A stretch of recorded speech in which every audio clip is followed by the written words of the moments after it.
ನಮಸ್ಕಾರ. ಭಾವನಾ ವಾರ್ತೆಗೆ ಸ್ವಾಗತ. ನಾನು ಉಷಾ ಭವಾನಿ ಶಂಕರ್. ವಾರ್ತೆಗಳ ವಿವರ. ಕೊಪ್ಪಳ ಜಿಲ್ಲೆಯ ಯಲಬುರ್ಗಾ ತಾಲೂಕಿನ ಗಾಣದಾಳದ ವಿದ್ಯಾರ್ಥಿ ಬಾವಿಗೆ ಬಿದ್ದು ಮೃತಪಟ್ಟ ಘಟನೆಗೆ ಶಿಕ್ಷಕರ ನಿರ್ಲಕ್ಷ್ಯವೇ ಕಾರಣ ಎಂದು ಆರೋಪಿಸಿ ಮೃತ ಬಾಲಕನ ಸಂಬಂಧಿಕರು ಗುರುವಾರ ಪ್ರತಿಭಟನೆ ನಡೆಸಿದರು. ಯಲಬುರ್ಗಾ ತಾಲೂಕಿನ ಗಾಣದಾಳದ ಸರ್ಕಾರಿ ಹಿರಿಯ ಪ್ರಾಥಮಿಕ ಶಾಲೆಯ 8ನೇ ತರಗತಿ ವಿದ್ಯಾರ್ಥಿ ನಿರುಪಾದಿ ದುರ್ಗಪ್ಪ ಹರಿಜನ್ ಮೃತಪಟ್ಟ ಸುದ್ದಿ ಕೇಳಿ ಆತನ ಸಂಬಂಧಿಕರು ಭಟ್ಕಳಕ್ಕೆ ಆಗಮಿಸಿದ್ದರು. ಬಾಲಕ ಮೃತಪಟ್ಟ ಸ್ಥಳ ವೀಕ್ಷಿಸಿದ ಸಂಬಂಧಿಕರು ದಿಢೀರಾಗಿ ಪ್ರತಿಭಟನೆ ನಡೆಸಿದರು. ಬಾಲಕನ ಸಾವಿಗೆ ಶಿಕ್ಷಕರೇ ಕಾರಣ. ಕಳೆದ ವಾರವಷ್ಟೇ ಮುರುಡೇಶ್ವರದಲ್ಲಿ 4 ವಿದ್ಯಾರ್ಥಿನಿಯರು ಮೃತಪಟ್ಟ ಹಿನ್ನೆಲೆಯಲ್ಲಿ ಪ್ರವಾಸ ಬೇಡವೆಂದರೂ ಮಕ್ಕಳನ್ನು ಕರೆದುಕೊಂಡು ಬಂದಿದ್ದಾರೆ.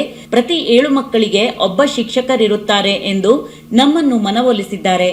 ಆದರೆ ಶಿಕ್ಷಕರ ತಾರತಮ್ಯ ನೀತಿಯಿಂದ ದಲಿತ ಬಾಲಕ ಸಾವನ್ನಪ್ಪಿದ್ದಾನೆ ಎಂದು ಆರೋಪಿಸಿದರು. ತಪ್ಪಿತಸ್ಥ ಶಿಕ್ಷಕರನ್ನು ಸ್ಥಳಕ್ಕೆ ಕರೆದುಕೊಂಡು ಬರುವವರೆಗೂ ಸ್ಥಳದಿಂದ ಕದಲುವುದಿಲ್ಲ ಎಂದು ಪಟ್ಟು ಹಿಡಿದರು. ನನ್ನ ಹೆಸರು ಹನುಮೇಶ್ ಅಂತ. ನಮ್ಮೂರು ಗಾಣದಾಳ. ನಮ್ಮ ಹುಡುಗ ಸಾಯಬೇಕ್ರ ಕಾರಣ ಟೀಚರ್ ಸಿಬ್ಬಂದಿಗಳೇ ಕಾರಣ. ಇನ್ನೊಂದೇನಪ್ಪ ಅಂದ್ರೆ ಊರಲ್ಲಿನ ತಾರತಮ್ಯ ಮಾಡ್ತಾರೆ, ಸ್ಟೂಡೆಂಟ್ ಮ್ಯಾಗನೂ ತಾರತಮ್ಯ ಮಾಡ್ತಾರೆ. ಆಮೇಲೆ ಇಲ್ಲಿ ನಮ್ಮ ಹುಡುಗ ಹೊರಗಡೆ ಬಂತ ಬಂದ್ರೆ ಆ ಹುಡುಗನ ನೋಡಿಲ್ಲ. ನೋಡೋದಕ್ಕೆ ಆ ಹುಡುಗ ಜಾರಿ ಬಿದ್ದು ಸುಮಾರು 15-20 ನಿಮಿಷ ಬಿಟ್ಟರು ನೋಡಿಲ್ಲ ಅವ್ರು. ಆದ ಕಾರಣ ಅವ್ರಿಗೆ ಸೂಕ್ತವಾದ ಅವ್ರಿಗೆ ಕುಟುಂಬಕ್ಕೆ ಪರಿಹಾರ ಕೊಡಬೇಕು. ಆಮೇಲೆ ಅವ್ರ ಸಿಬ್ಬಂದಿಗಳಿಗೆ ಶಿಕ್ಷೆ ಆಗ್ಬೇಕು.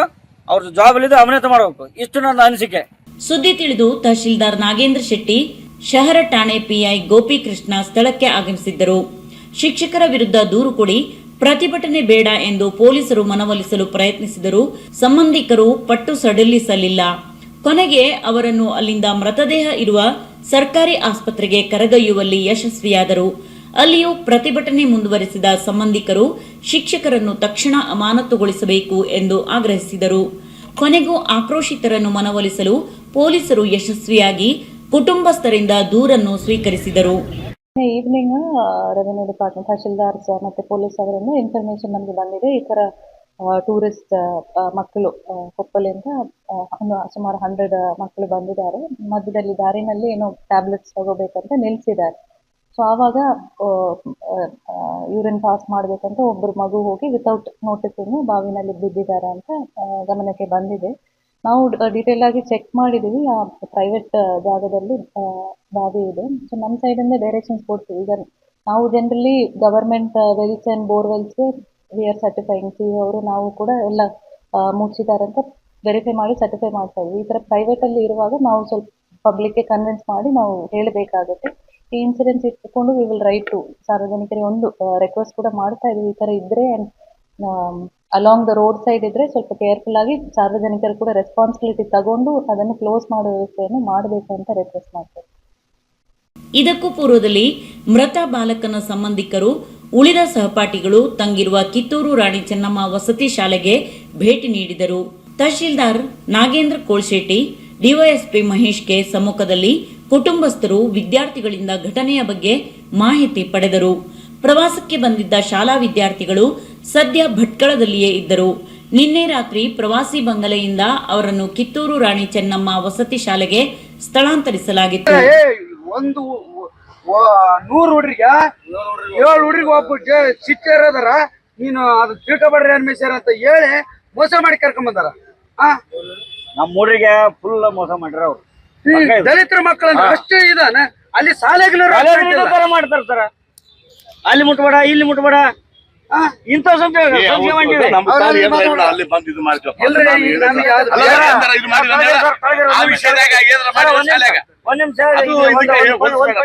ಸರ್, ನಾವು ಕೊಪ್ಪಳದವರು ಶಾಲಾ ನಮ್ಮ ಮಕ್ಕಳನ್ನು ಶೈಕ್ಷಣಿಕ ಪ್ರವಾಸಕ್ಕೆ ಅಂತ ಹೇಳಿ ಕಳಿಸಿದ್ವಿ. ಇಲ್ಲಿ ನಮ್ಮ ಮಗ ನಿನ್ನೆ ಅಂದ್ರೆ ಬುಧವಾರ ದಿನ ಶಿಕ್ಷಕರ ಒಂದು ನಿರ್ಲಕ್ಷ್ಯದಿಂದ ನಮ್ಮ ಮಗ ಸಾವಾಗಿದೆ. ಅದೇನಂತ ಬಂದು ನಾವು ತನಿಖೆ ಮಾಡಿದಾಗ ಪೂರ್ಣ ಪ್ರಮಾಣದಲ್ಲಿ ಇವ್ರ ನಿರ್ಲಕ್ಷ್ಯತೆನೇ ಕಾರಣ ಅಂತೇಳಿ ನಮ್ಗೆ ಸಂಪೂರ್ಣ ಗೊತ್ತಾಗಿದೆ. ಅವ್ರ ನಿರ್ಲಕ್ಷ್ಯತೆ ಕಾರಣ ಏನಂತಂದ್ರೆ ತಾರತಮ್ಯ, ಟೀಚರ್ಸ್ ಅಲ್ಲೇ ತಾರತಮ್ಯ ಇರೋದ್ರಿಂದ ನಮ್ಮ ಮಗು ಸಾವಾಗಿದೆ. ಹೆಂಗೆ ಅಂತಂದ್ರೆ ಇನ್ನೊಂದು ನಾವು ಆತರ ಘಟನೆ ಸಾವಾಗಿದೆ ಅಂದ್ರೂ ಕೂಡ ಫೋನ್ ಮಾಡಿದ್ರು ಫೋನ್ ರಿಸೀವ್ ಮಾಡ್ತಾ ಇಲ್ಲ, ಫೋನ್ ಸ್ವಿಚ್ ಆಫ್ ಮಾಡ್ಕೊಂಡಿದ್ದಾರೆ. ಅಂದ್ರೆ ಇವ್ರು ಟೀಚರ್ಸ್ ಎಷ್ಟರ ಮಟ್ಟಿಗೆ ಇವರು ಮಕ್ಕಳ ಬಗ್ಗೆ ಕಾಳಜಿ ಇದೆ ಅನ್ನೋದನ್ನ ಇಲ್ಲೇ ತೋರಿಸ್ತೈತಿ. ಹಂಗಾಗಿ ಅವರು ಸರ್ಕಾರದ ಬೇಡ್ಕೊಳ್ಳೋದಷ್ಟೇ, ಅವ್ರನ್ನ ಯಾವುದೇ ರೀತಿ ಎಲ್ಲಿ ಕೆಲಸಕ್ಕೆ ಸೇರಿಸದಂಗ ಕೆಲಸದ ಅಮಾನತು ಮಾಡಬೇಕು. ಇದೇ ನಮ್ಮ ಕೋರಿಕೆ. ನಮಗೆ ಸಾವಿಗೆ ಒಂದು ಸರಿಯಾದ ರೀತಿ ಸೂಕ್ತ ಪರಿಹಾರ ಕೊಡಬೇಕಂತ ನಾವು ಕೇಳ್ಕೊಳ್ತೀವಿ ಸರ್. ನಮ್ಮಲ್ಲಿ ಜನ ಇದ್ದಾರೆ, ಅಲ್ಲಿ ಬನ್ನಿ ಸರ್. ಎಲ್ಲಿದ್ದಾರೆ? ಪಾರ್ಟಿ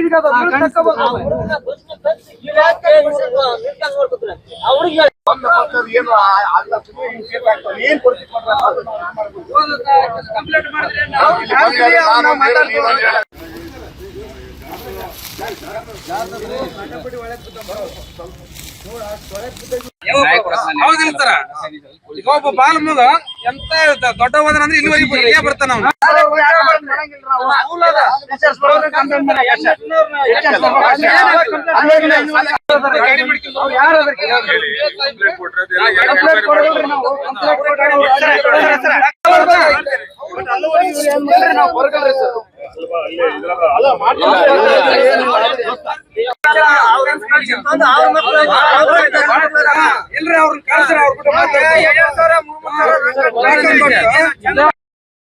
ಭಟ್ಕಳ ತಾಲೂಕಾ 11ನೇ ಸಾಹಿತ್ಯ ಸಮ್ಮೇಳನ ನಾರಾಯಣ್ ಯಾಜಿ ಶಿರಾಲಿ ಸರ್ವಾಧ್ಯಕ್ಷರಾಗಿ ಆಯ್ಕೆ.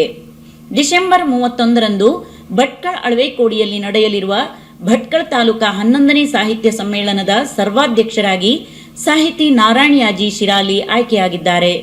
ನಾರಾಯಣ್ ಯಾಜಿಯವರು ಭಟ್ಕಳ ತಾಲೂಕಿನ ಶಿರಾಲಿಯಲ್ಲಿ ತಮ್ಮ ಪ್ರಾಥಮಿಕ ಮಾಧ್ಯಮಿಕ ಶಿಕ್ಷಣ ಪಡೆದು ಮಂಗಳೂರಿನ ಸಂತ ಅಲೋಶಿಯಸ್ ಕಾಲೇಜಿನಲ್ಲಿ ಪದವಿ, ಕರ್ನಾಟಕ ವಿಶ್ವವಿದ್ಯಾಲಯದಿಂದ ರಾಜಕೀಯ ಶಾಸ್ತ್ರದಲ್ಲಿ ಸ್ನಾತಕೋತ್ತರ ಪದವಿ, ಉಡುಪಿಯ ಲಾ ಕಾಲೇಜಿನಿಂದ ಕಾನೂನು ಪದವಿ, ಶಿವಮೊಗ್ಗದ ಕುವೆಂಪು ವಿಶ್ವವಿದ್ಯಾಲಯದಿಂದ ಸ್ನಾತಕೋತ್ತರ ಕಾನೂನು ಪದವಿ ಪಡೆದಿದ್ದಾರೆ.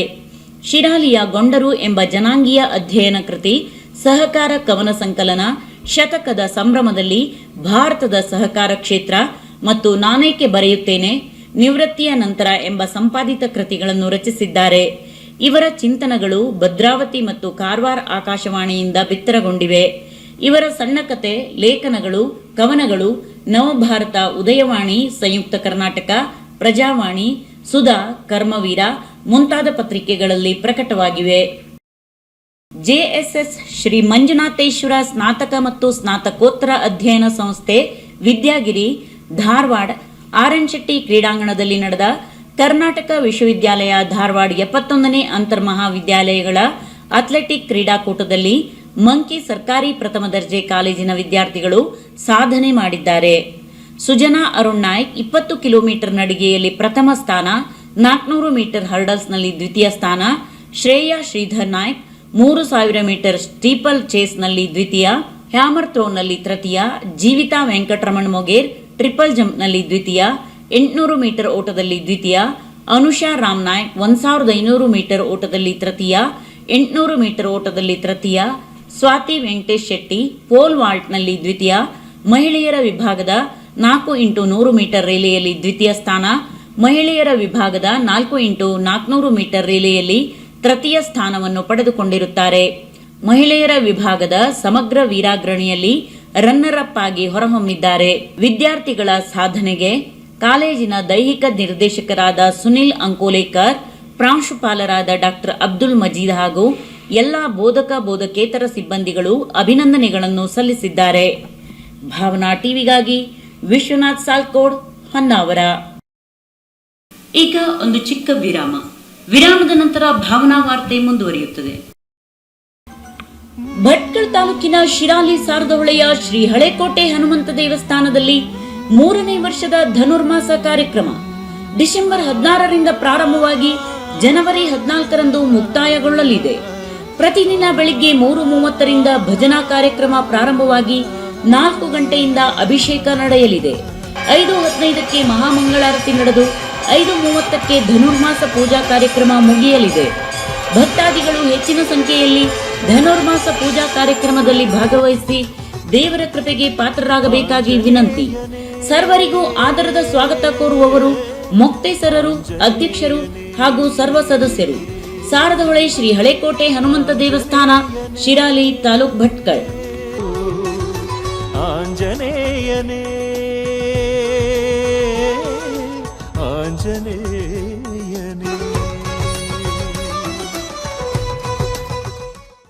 Nadeem jewellers, Aisha plaza Bhatkal. ಕಳೆದ 25 ವರ್ಷಗಳಿಂದ ಗ್ರಾಹಕರ ಪ್ರಶಂಸೆಗೆ ಪಾತ್ರವಾದ ನದೀಂ ಜುವೆಲ್ಲರ್ಸ್ ಬೆಳ್ಳಿ ಮಹೋತ್ಸವವನ್ನು ಆಚರಿಸಿಕೊಂಡಿದೆ. ಈ ಶುಭ ಸಂದರ್ಭದಲ್ಲಿ ಗ್ರಾಹಕರಿಗೆ ಬಹುಮಾನ ಯೋಜನೆಯನ್ನು ಘೋಷಿಸಿ ಗ್ರಾಹಕರಿಂದ ಪ್ರಶಂಸೆ ಪಡೆದಿದೆ.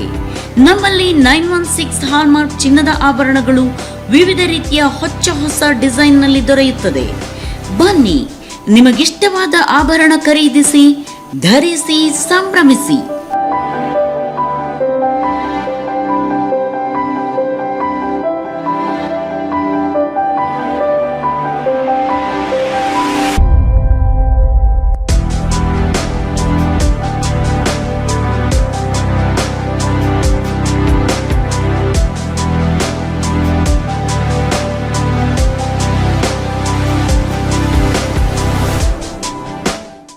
पूज्याय राघवेन्द्राय सत्यधर्म ಶ್ರೀ ರಾಘವೇಂದ್ರ ಜ್ಯೋತಿಷ್ಯಾಲಯ, ಪಂಡಿತ್ PR ಶಾಸ್ತ್ರಿ ಶ್ರೀ ಕ್ಷೇತ್ರ ಮಂತ್ರಾಲಯದಲ್ಲಿ ಗುರು ದೀಕ್ಷೆಯನ್ನು ಪಡೆದು ಕೇರಳದ ಸರ್ವಶಕ್ತಿಯನ್ನು ಸಿದ್ಧಿಪಡಿಸಿಕೊಂಡ ಏಕೈಕ ವಂಶ ಪಾರಂಪರ್ಯ ಜ್ಯೋತಿಷ್ಯರು ಇವರು. ನಿಮ್ಮ ಹಸ್ತರೇಖೆ, ಮುಖಲಕ್ಷಣ, ಜಾತಕ, ಕುಂಡಲಿ ನೋಡಿ ಸಂಪೂರ್ಣ ಭವಿಷ್ಯ ತಿಳಿಸುತ್ತಾರೆ. ನಿಮ್ಮ ಜೀವನದ ಸಮಸ್ಯೆಗಳಾದ ವಿದ್ಯೆ, ಉದ್ಯೋಗ, ವ್ಯಾಪಾರ, ಮದುವೆ, ಸಂತಾನ, ಸತಿಪತಿ ಕಲಹ, ಅನಾರೋಗ್ಯ, ಹಣಕಾಸು, ಕುಟುಂಬ ಸಮಸ್ಯೆ, ಶತ್ರುಕಾಟ ಇನ್ನಿತರೆ ನಿಮ್ಮ ಸಮಸ್ಯೆ ಏನೇ ಇರಲಿ, ಎಷ್ಟೇ ಕಠಿಣವಾಗಿರಲಿ, ಪರಿಹಾರ ಶತಸಿದ್ಧ. ವಿಶೇಷ ಸೂಚನೆ: ಸ್ತ್ರೀ ಪುರುಷ ಪ್ರೇಮ ವಿಚಾರ, ಮಾಂಗಲ್ಯ ದೋಷ, ಧನವಶ, ದೃಷ್ಟಿ ದೋಷ, ದುಷ್ಟಶಕ್ತಿ ಉಚ್ಚಾಟನೆ, ಮಾಟ ಮಂತ್ರ ಸಮಸ್ಯೆಗಳಿಗೆ ಶೀಘ್ರದಲ್ಲಿ ಶಾಶ್ವತ ಪರಿಹಾರ ಮಾಡುತ್ತಾರೆ. ಕಾಯಂ ವಿಳಾಸ: ತಾಲೂಕ್ ಪಂಚಾಯತ್ ಸಂಕೀರ್ಣ, shop number 10, new English school ರಸ್ತೆ, SBI ಬಜಾರ್ ಬ್ಯಾಂಕ್ ಪಕ್ಕದಲ್ಲಿ, ಭಟ್ಕಳ. ಮೊಬೈಲ್ ಸಂಖ್ಯೆ 9880992267. ವಿರಾಮದ ನಂತರ ಮತ್ತೆ ಭಾವನಾ ವಾರ್ತೆಗೆ ಸ್ವಾಗತ. ಶ್ರೀಮತಿ ಸವಿತಾ ನಾಯ್ಕ್ ರಸಪ್ರಶ್ನೆ ವಿಭಾಗದಲ್ಲಿ ರಾಜ್ಯ ಮಟ್ಟಕ್ಕೆ ಆಯ್ಕೆ. ಭಟ್ಕಳ ಸರ್ಕಾರಿ ಪ್ರೌಢಶಾಲೆ ಸೋನಾರ್ಕೇರಿ ಇಲ್ಲಿಯ ಸಮಾಜ ವಿಜ್ಞಾನ ಶಿಕ್ಷಕಿಯಾದ ಶ್ರೀಮತಿ ಸವಿತಾ ನಾಯ್ಕ್ ಇವರು ರಸಪ್ರಶ್ನೆ ಪ್ರೌಢಶಾಲಾ ವಿಭಾಗದಲ್ಲಿ ರಾಜ್ಯ ಮಟ್ಟಕ್ಕೆ ಆಯ್ಕೆಯಾಗಿದ್ದಾರೆ. ರಾಜ್ಯ ಶಿಕ್ಷಕರ ಕಲ್ಯಾಣ ನಿಧಿಯಿಂದ ಶಿಕ್ಷಕರಿಗಾಗಿ ನಡೆದ ಉತ್ತರ ಕನ್ನಡ ಜಿಲ್ಲಾ ಮಟ್ಟದ ರಸಪ್ರಶ್ನೆ ಸ್ಪರ್ಧೆಯಲ್ಲಿ ಪ್ರಥಮ ಸ್ಥಾನ ಗಳಿಸುವುದರ ಮೂಲಕ ಇವರು ಸತತ 5ನೇ ಬಾರಿಗೆ ಆಯ್ಕೆಯಾಗಿದ್ದಾರೆ. ಇವರ ಈ ಸಾಧನೆಗೆ ಶಿಕ್ಷಕ ವೃಂದ, ವಿದ್ಯಾರ್ಥಿ ವೃಂದ ಹಾಗೂ ಊರಿನ ನಾಗರಿಕರು ಅಭಿನಂದನೆ ಸಲ್ಲಿಸಿದ್ದಾರೆ. ಹವ್ಯಕ ಶಿಕ್ಷಕ ರತ್ನ ಪ್ರಶಸ್ತಿಗೆ ಲಂಬೋದರ್ ಎಂ ಹೆಗಡೆ ಆಯ್ಕೆ.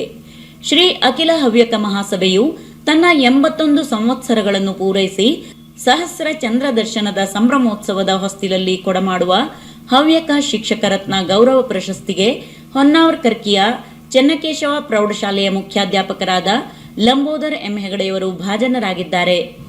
ಬೆಂಗಳೂರಿನ ಅರಮನೆ ಮೈದಾನದಲ್ಲಿ ದಿನಾಂಕ 27, 28, 29ರಂದು ನಡೆಯಲಿರುವ ತೃತೀಯ ವಿಶ್ವ ಹವ್ಯಕ ಸಮ್ಮೇಳನದಲ್ಲಿ ಈ ಗೌರವ ಪ್ರದಾನ ಮಾಡಲಾಗುತ್ತದೆ.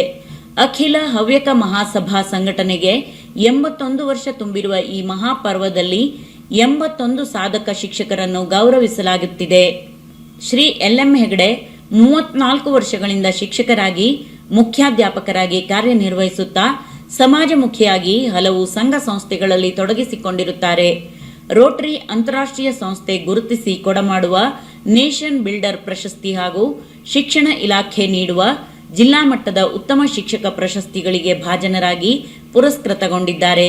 ಪ್ರಸ್ತುತ ಉತ್ತರ ಕನ್ನಡ ಜಿಲ್ಲಾ ಪ್ರೌಢಶಾಲಾ ಮುಖ್ಯಾಧ್ಯಾಪಕರ ಸಂಘದ ಅಧ್ಯಕ್ಷರಾಗಿ ಮತ್ತು ಕರ್ನಾಟಕ ರಾಜ್ಯ ಮಾಧ್ಯಮಿಕ ಶಾಲಾ ನೌಕರರ ಸಂಘದ ಜಿಲ್ಲಾ ಕಾರ್ಯದರ್ಶಿಯಾಗಿ ಕಾರ್ಯನಿರ್ವಹಿಸುತ್ತಿದ್ದಾರೆ. ಅಖಿಲ ಭಾರತ ಕನ್ನಡ ಸಾಹಿತ್ಯ ಸಮ್ಮೇಳನದ ಮೆರವಣಿಗೆಯಲ್ಲಿ ಭಾಗವಹಿಸಲು ಮಂಡ್ಯ ನಗರಕ್ಕೆ ತೆರಳಿದ ಕೃಷ್ಣಾಪುರದ ಊರು ಮಾರಮ್ಮ ಕಲಾವಿದರ ತಂಡಕ್ಕೆ ಹೃದಯ ಸ್ಪರ್ಶಿ ಬೀಳ್ಕೊಡುಗೆ. ಮಂಡ್ಯ ನಗರದಲ್ಲಿ ನಡೆಯುತ್ತಿರುವ ಅಖಿಲ ಭಾರತ ಕನ್ನಡ ಸಾಹಿತ್ಯ ಸಮ್ಮೇಳನದ ಮೆರವಣಿಗೆಯಲ್ಲಿ ಭಾಗವಹಿಸಲು ಕೃಷ್ಣರಾಜಪೇಟೆ ತಾಲೂಕಿನ ಕೃಷ್ಣಾಪುರ ಗ್ರಾಮದಿಂದ ಹೊರಟ ಊರು ಮಾರಮ್ಮ ತಂಡದ ಕಲಾವಿದರನ್ನು ಕೆಆರ್ಪೇಟೆ ಪಟ್ಟಣದ ಪ್ರವಾಸಿ ಮಂದಿರದ ಆವರಣದಿಂದ ಹೃದಯ ಸ್ಪರ್ಶಿಯಾಗಿ ಬೀಳ್ಕೊಡಲಾಯಿತು. ಮಂಡ್ಯ ನಗರದಲ್ಲಿ ಸಮ್ಮೇಳನಾಧ್ಯಕ್ಷ ಗೋರು ಚನ್ನಬಸಪ್ಪ ಅವರ ಮೆರವಣಿಗೆಯಲ್ಲಿ ಭಾಗವಹಿಸಲು ತೆರಳಿದ ಸಿಂಧೋಳ್ ಜನಾಂಗದ ಕಲಾವಿದರ ತಂಡದ ನಾಯಕ ಕೃಷ್ಣಮೂರ್ತಿ ಅವರ ನೇತೃತ್ವದಲ್ಲಿ ಕೃಷ್ಣರಾಜಪೇಟೆ ತಾಲೂಕಿನಿಂದ ಹೊರಟ ಏಕೈಕ ಕಲಾ ತಂಡ ಊರು ಮಾರಮ್ಮ ತಂಡವು ಸಾಂಕೇತಿಕವಾಗಿ ನೃತ್ಯ ಪ್ರದರ್ಶನ ಮಾಡಿದ ನಂತರ ಕಲಾವಿದರು ಹಾಗೂ ಹಿರಿಯರನ್ನು ಹೂಮಾಲೆ ಹಾಕಿ ಗೌರವಿಸಿ ಬೀಳ್ಕೊಟ್ಟ ತಾಲೂಕು ಜಾನಪದ ಪರಿಷತ್ ಅಧ್ಯಕ್ಷ ಕತ್ರಘಟ್ಟ ವಾಸು ಮಂಡ್ಯ ನಗರದಲ್ಲಿ ನಡೆಯುತ್ತಿರುವ ಸಮ್ಮೇಳನಾಧ್ಯಕ್ಷರ ಮೆರವಣಿಗೆಯಲ್ಲಿ ಊರು ಮಾರಮ್ಮ ತಂಡದ ಕಲಾವಿದರು ಅದ್ಭುತವಾದ ಪ್ರದರ್ಶನ ನೀಡಿ ಸಾರ್ವಜನಿಕರು ಹಾಗೂ ಸಾಹಿತ್ಯ ಅಭಿಮಾನಿಗಳ ಮನ ಸೂರೆಗೊಳ್ಳಲಿ ಎಂದು ವಾಸು ಶುಭ ಹಾರೈಸಿದರು. ನಮಸ್ಕಾರ. ನಾಳೆ ಏನು ನಮ್ಮ ಮಂಡ್ಯದಲ್ಲಿ 87ನೇ ಅಖಿಲ ಭಾರತ ಕನ್ನಡ ಸಾಹಿತ್ಯ ಸಮ್ಮೇಳನ ನಡೀತಾ ಇದೆ. ಅದು ಅದರ ಮೆರವಣಿಗೆಯಲ್ಲಿ ಭಾಗವಹಿಸೋದಕ್ಕೆ ನಮ್ಮ ಕೇರ್ಪೇಟೆ ತಾಲೂಕಿನಿಂದ ಏಕೈಕ ತಂಡ ನಮ್ಮ ಕೃಷ್ಣಾಪುರದ ಊರುಮಾರಮ್ಮ ಅಥವಾ ಪೆಟ್ಟಿಗೆ ಮಾರಮ್ಮ ತಂಡ. ಅಲೆಮಾರಿ ಜನಾಂಗ ನಮ್ಮ ಕೃಷ್ಣಾಪುರದಲ್ಲಿ ಏನು ವಾಸವಾಗಿದ್ದಾರೆ, ಆಂಧ್ರದಿಂದ ಬಂದವರು, ಭಾಳ ಸುಮಾರು 100 ವರ್ಷಗಳಿಂದ ಇಲ್ಲೇ ವಾಸವಾಗಿದ್ದಾರೆ. ಭಾಳ ಹಿಂದೆ ನಾವು ಬಾಲ್ಯದಲ್ಲೆಲ್ಲ ನೋಡ್ತಾ ಇದ್ದೋ, ಹಳ್ಳಿ ಮೇಲೆಲ್ಲ ಬರ್ತಾಯಿದ್ರು. ಆದರೆ ಇತ್ತೀಚೆಗೆ ಇದರ ಬಗ್ಗೆ ಸರಿಯಾದಂಥ ಮಾಹಿತಿ ಅಥವಾ ಸವಲತ್ತುಗಳು ಇಲ್ಲದ ಕಾರಣ ಈ ಅಪರೂಪದ ಕಲೆ ಸಂಪೂರ್ಣ ಮರೆತೇ ಹೋಗ್ಬಿಟ್ಟಿದೆ. ಯಾಕೆ ಅಂತ ಹೇಳಿದ್ರೆ ಇಡೀ ಕರ್ನಾಟಕ ರಾಜ್ಯದಿಂದ ಏಕೈಕ ಪೆಟ್ಟಿಗೆ ಮಾರಮ್ಮ ತಂಡ ನಮ್ಮ ಕೇರ್ಪೇಟೆ ತಾಲೂಕಿನಲ್ಲಿ ಮಾತ್ರ ಅದು ಉಳ್ಕೊಂಡಿದೆ. ಅದನ್ನು ಇವತ್ತು ನಾವು ಎಲ್ಲರ ಸಮ್ಮುಖದಲ್ಲಿ ನಾಳೆ ಚೆನ್ನಾಗಿ ಆ ಮೆರವಣಿಗೆಯಲ್ಲಿ ಭಾಗವಹಿಸಿ ನಮ್ಮ ಕೇರ್ಪೇಟೆ ತಾಲೂಕಿಗೆ ಕೀರ್ತಿ ತರಲಿ. ಮತ್ತು ಏನು ನಶಿಸಿ ಹೋಗ್ತಾ ಇರುವಂತಹ ಈ ಕಲೆಯನ್ನು ಉಳಿಸಕ್ಕೆ ಬಂದಿರುವಂತಹ ಕೆಲವು ಮಂದಿಗಳಿದ್ದಾರೆ, ಸೀನಿಯರ್ಗಳು. ಅದರಲ್ಲಿ ಇದರ ನಾಯಕರಾಗಿ ನಾವು ಮ್ಯಾನೇಜರ್ ಆಗಿ ನಾವು ಕೃಷ್ಣಮೂರ್ತಿ ಅವ್ರನ್ನ ಆಯ್ಕೆ ಮಾಡಿದ್ವಿ. ಅವರೆಲ್ಲರನ್ನೂ ಕೂಡ ಸೇರಿಸಿ ಕರ್ಕೊಂಡು ಹೋಗ್ತಾ ಇದ್ದಾರೆ. ನಾಳೆ ಇದರ ಮೆರವಣಿಗೆಯಲ್ಲಿ ಭಾಗವಹಿಸಿ ಭಾಳ ತಾಲೂಕಿಗೆ ಕೀರ್ತಿ ತರಲಿ ಅಂತ ಹೇಳಿ ನಾವು ಅವರಿಗೆ ಸಣ್ಣದೊಂದು ಬೀಳ್ಕೊಡುಗೆ ಸಮಾರಂಭವನ್ನು ಮಾಡ್ತಾ ಇದ್ದೀವಿ.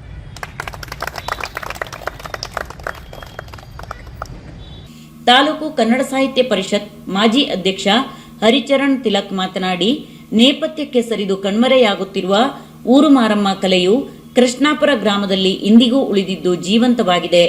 ಮೌಢ್ಯವಿಲ್ಲದ ಜನಪದ ಕಲೆಗಳನ್ನು ಉಳಿಸಿ ಬೆಳೆಸಬೇಕಾಗಿರುವುದು ನಮ್ಮೆಲ್ಲರ ಆದ್ಯ ಕರ್ತವ್ಯವಾಗಿರುವುದರಿಂದ ಕೃಷ್ಣಾಪುರದ ಕಲಾವಿದರ ಸಂಕಷ್ಟಗಳಿಗೆ ಪ್ರಾಮಾಣಿಕವಾಗಿ ಸ್ಪಂದಿಸುವ ಮೂಲಕ ಕಲಾವಿದರ ಬೆಂಬಲಕ್ಕೆ ಸರ್ಕಾರ ಹೆಗಲು ನೀಡಿ ಆಸರೆಯಾಗಬೇಕು ಎಂದು ತಿಲಕ್ ಮನವಿ ಮಾಡಿ ಶುಭ ಹಾರೈಸಿದರು.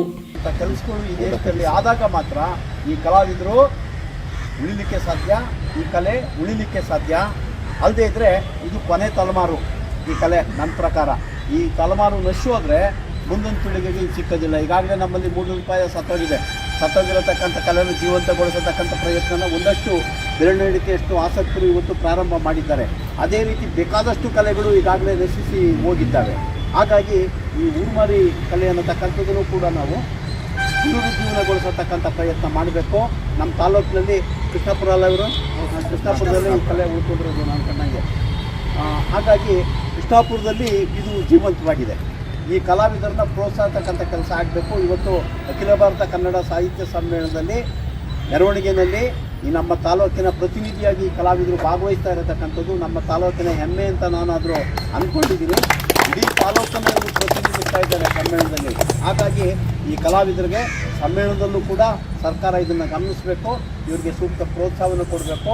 ಈ ಕಲೆಯನ್ನು ಬೆಳೆಸಲಿಕ್ಕೆ ಬೇಕಾದಂಥ ಒಂದು ಸಹಕಾರವನ್ನು ನಮ್ಮಲ್ಲಿ ಜಾನಪದ ಪರಿಷತ್ ಇದೆ. ಅದಲ್ಲದೆ ಕರ್ನಾಟಕ ಕನ್ನಡ ಮತ್ತು ಸಂಸ್ಕೃತಿ ಇಲಾಖೆ ಇದೆ. ಕನ್ನಡ ಮತ್ತು ಸಂಸ್ಕೃತಿ ಇಲಾಖೆಯವರು ಜನಪದ ಪರಿಷತ್ತಿನ ಮೂಲಕ ಜೀವಂತ ಕಲೆಗಳನ್ನು ಉಳಿಸತಕ್ಕಂಥ ಕೆಲಸ ಮಾಡಬೇಕು ಅಂತೇಳಿ ಈ ಸಂದರ್ಭದಲ್ಲಿ ಹೇಳ್ತಾ, ಈ ಕಲಾವಿದರಿಗೆ ಅಗತ್ಯವಾದಂಥ ಕಲಾವಿದರ ಮಾತಾಡ್ತಾ ಬರ್ತಾ ಇಲ್ಲ.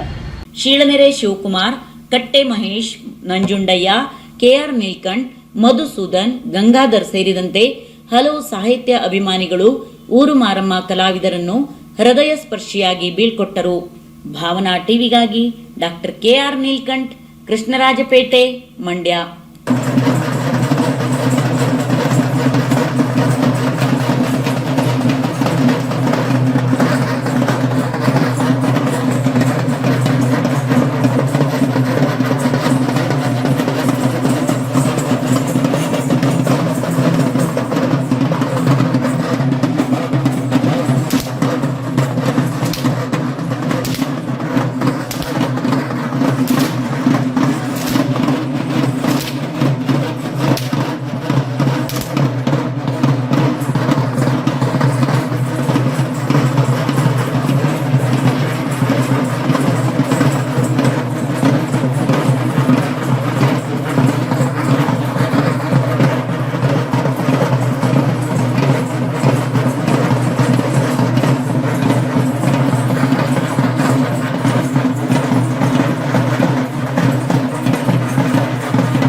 ಭಾವನಾ ವಾರ್ತೆ ಮುಕ್ತಾಯವಾಯಿತು.